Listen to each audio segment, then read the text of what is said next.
Morning माझा भारत माय India date 21/7/2025. विकसित अर्थव्यवस्था म्हणजे एकाच गोष्टीचा विकास न करता सर्वांगीण विकास झाला पाहिजे. देशाचे उत्पन्न वाढले पाहिजे, त्यासाठी पायाभूत उद्योगाची निर्मिती केली पाहिजे. त्यामुळे उत्पादनात वाढ होईल, रोजगार वाढेल, वस्तू सेवांची खरेदी शक्ती वाढेल, लोकांच्या राहणीमानात वाढ होईल, देशाची प्रगतीच्या दिशेने वाटचाल करेल. भारत विविध भाषांनी नटलेला देश आहे. अनेक भाषा येत असेल तर त्यांचा विकासच होईल.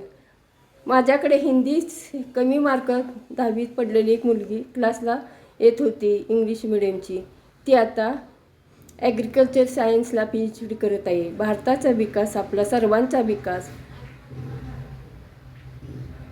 माझा विषय इकॉनॉमिक्स आहे. आशाताई माने. थँक्यू.